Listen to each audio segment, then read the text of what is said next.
Assalamualaikum warahmatullahi wabarakatuh. Hari ini kita akan belajar tentang perpajakan.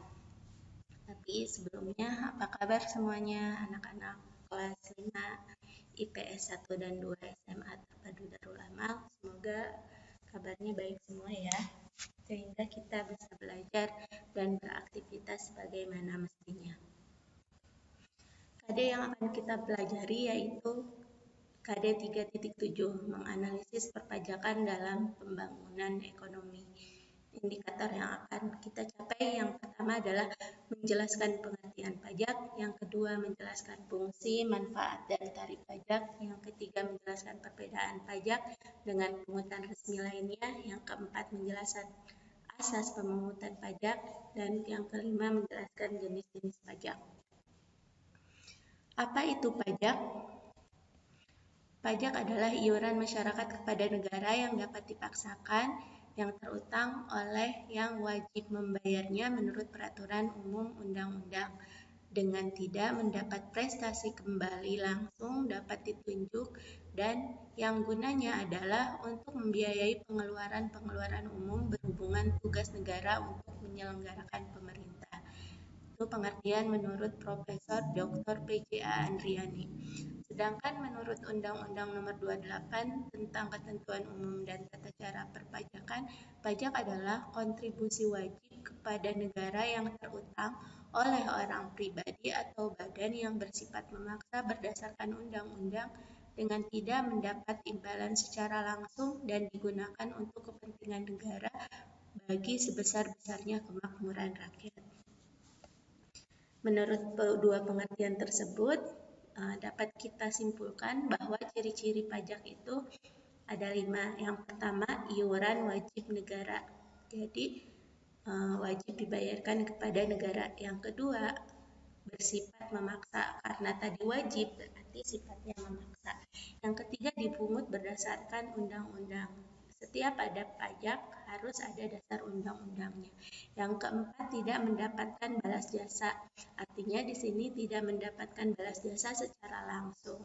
Yang kelima, digunakan untuk kepentingan umum. Jadi pajak itu digunakan untuk kepentingan umum dalam penyelenggaraan negara, seperti membuat fasilitas umum dan lain sebagainya. Yang selanjutnya, fungsi pajak itu yang ada 3. Yang pertama adalah fungsi anggaran.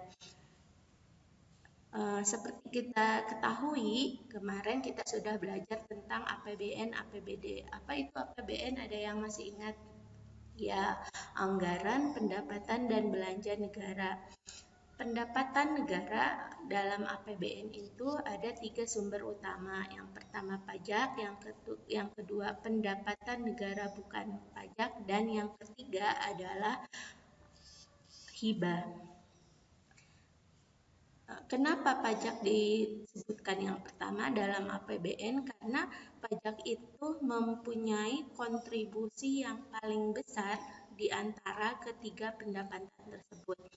Pada APBN tahun 2017 saja, pendapatan negara dari pajak itu adalah 1.283,6 triliun rupiah atau setara dengan 83% dari pendapatan negara keseluruhan.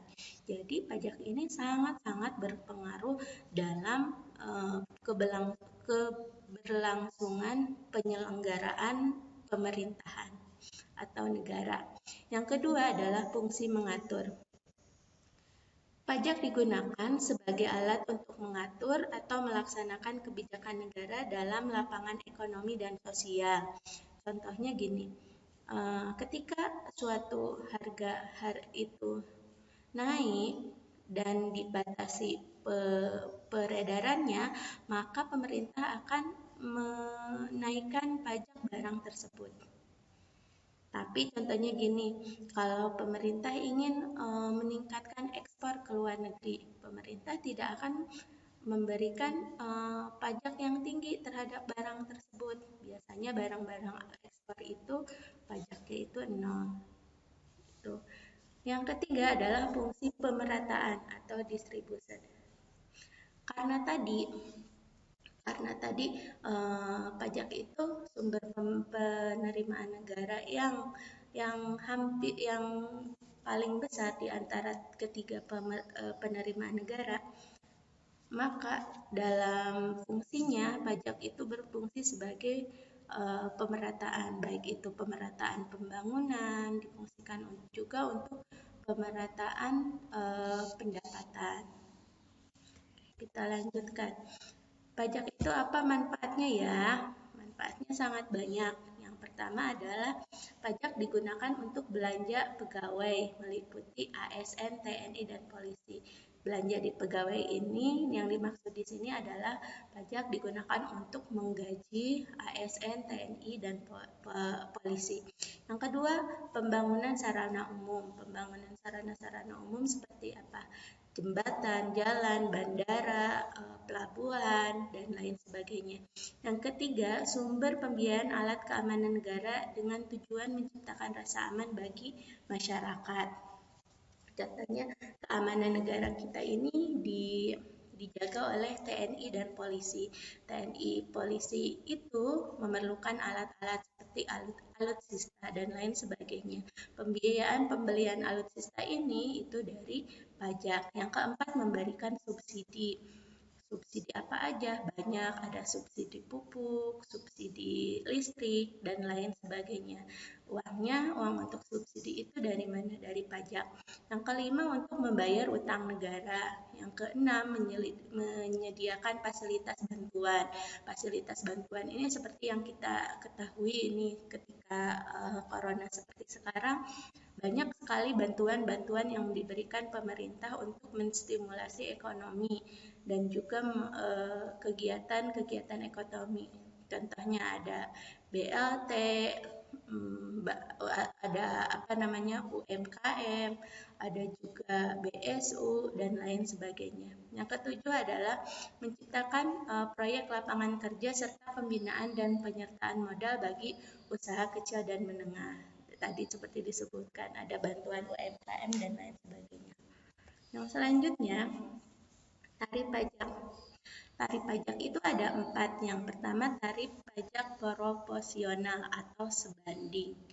Di sini kita lihat, jadi angkanya besarnya pajak itu sesuai dengan besarnya pendapatan kena pajak. Di sini ada PKP 50 juta, 75 juta, dan 100 juta. Tarif pajaknya semuanya 10%. Jadi ketika 50 juta besarnya pajak 5 juta. Ketika 75 juta besarnya pajak juga naik 7.500.000. Dan ketika 100 juta besarnya pajak 10 juta. Jadi proporsional atau sebanding. Yang kedua adalah pajak tarif tetap. Jadi berapapun pendapatan kena pajak atau objek pajak, besarnya pajak tetap sama. Di sini contohnya PKP-nya ada 50, 75 sama 100 juta. Besar pajaknya tetap sama, 15 juta, 15 juta, 15 juta. Ini disebut tarif pajak tetap. Yang ketiga, tarif pajak menurun atau degresif. Ini kalau yang ini makin besar pendapatan atau PKP-nya makin kecil pajaknya. Di sini ada PKP 50 juta, tarifnya pajaknya 30%. Ketika 75 juta, 20%. Ketika 100 juta, 10%. Jadi ketika makin besar pendapatannya, makin menurun pajaknya. Yang terakhir ini adalah tarif progresif atau naik. Jadi makin besar pendapatannya, makin naik.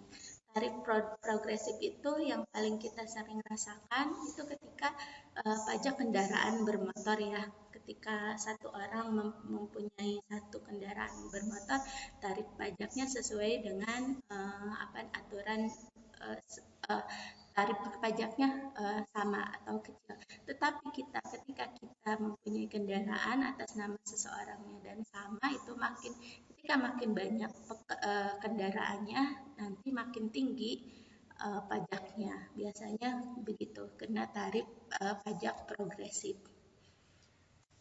Selain pajak, ada beberapa pungutan resmi lainnya. Yang pertama adalah retribusi. Pasti sering dengar ya, retribusi apa? Parkir ya.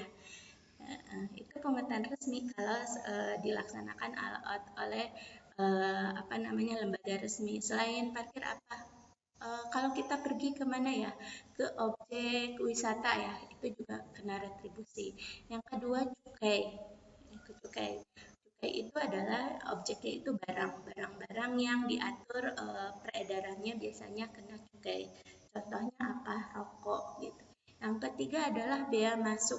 Bea masuk itu kena biasanya untuk barang-barang yang impor itu kena pajak bea masuk. Yang terakhir adalah sumbangan. Apa perbedaan pajak dengan pungutan resmi lainnya? Kalau dilihat dari dasar hukum, pajak itu ada undang-undangnya. Kalau pungutan resmi lainnya biasanya ada PP atau peraturan pemerintah, peraturan menteri, dan lain sebagainya. Yang kedua adalah balas jasa. Kalau pajak tidak diterima langsung, kalau pungutan resmi lainnya itu diterima langsung. Kayak tadi kalau kita bayar retribusi mau masuk ke tempat rekreasi, kita dapat langsung dapatkan fasilitasnya atau balas jasanya apa, menikmati tempat rekreasi tersebut. Yang selanjutnya objek. Kalau pajak itu objeknya umum, jadi semua wajib pajak itu kena pajak. Kalau pungutan resmi lainnya biasanya orang-orang tertentu saja. Kalau sifatnya, pajak itu memaksa. Kalau pungutan resmi sesuai kebijakan pemerintah. Sanksi juga sama. Kalau pajak sesuai dengan yang tercantum dalam undang-undang. Kalau pungutan resmi itu sesuai dengan kebijakan pemerintah. Karena tadi dasarnya juga PP. Jatuh temponya sesuai dengan tahun pajak. Kalau pungutan resmi sesuai dengan pemakaian. Oke, asas pemungutan pajak. Menurut Adam Smith, ada 4 asas pemungutan pajak. Yang pertama, asas equality atau keadilan atau keseimbangan. Kedua, asas certainty atau kepastian hukum. Yang ketiga, asas convention of payment atau pajak tepat waktu. Yang terakhir, atas asas efisiensi. Sedangkan menurut W.J. Langen, ada 5 asas pemungutan pajak. Yang pertama asas daya pikul, artinya semua daya pikul itu barang-barang ya.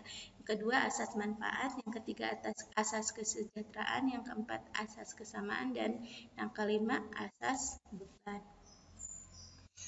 Jenis pajak berdasarkan sifatnya itu ada 2, ada pajak langsung yaitu pajak yang dipikul langsung oleh wajib pajak, contohnya PPh atau PBB. Jadi PPh itu wajib dibayarkan kepada orang yang menerima penghasilan yang kena pajak. PBB juga gitu. PBB itu diwajibkan atau dikenakan kepada orang yang mempunyai, karena PBB itu pajak bumi dan bangunan, kepada orang yang punya bumi dan bangunan. Yang kedua, pajak tidak langsung, yaitu pajak yang dapat dilimpahkan kepada pihak lain. Contohnya apa? PPN, pajak pertambahan nilai, pajak penjualan, dan biaya impor.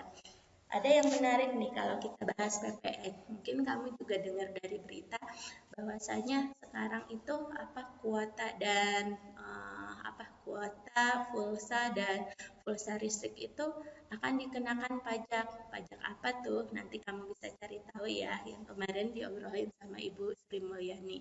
Oke, kita lanjutkan. Jenis pajak berdasarkan objeknya, ada pajak subjektif, ada pajak objektif. Pajak subjektif adalah pajak yang dikenakan kepada orang atau orang yang melakukannya. Di sini apa contohnya, yaitu pajak penghasilan. Kalau pajak objektif adalah objek pajaknya yang kena pajak, contohnya apa? PBB, pajak bumi dan bangunan. Objeknya apa? Bumi dan bangunan. Kalau PPN sama PPN itu pajak pertambahan nilai. Apa objeknya? Setiap barang yang kena atau yang bertambah nilainya. Yang terakhir PPNBM atau pajak pertambahan nilai barang mewah. Jadi setiap barang mewah itu biasanya kena pajak PPNBM. Yang selanjutnya jenis pajak berdasarkan siapa pemungutnya. Ada 2, ada pajak pusat yaitu pajak yang diberikan atau kita bayarkan kepada pemerintah pusat. Ada 3 yaitu PPh, PBB, dan PPNBM. PP yang selanjutnya adalah dan lain-lain ya.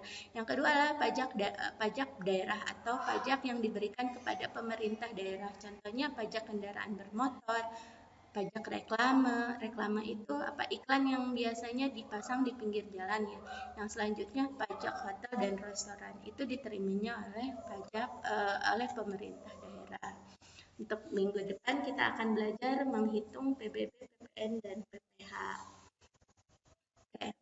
Selain itu minggu depan juga kita akan belajar tentang sistem pemungutan pajak di Indonesia dan jenis-jenis cara pemungutan pajaknya. Hari ini kita tidak ada LKPD ya, jadi bebas tugas untuk minggu ini. Terima kasih atas segala perhatiannya, jaga selalu kesehatan. Wassalamualaikum warahmatullahi wabarakatuh.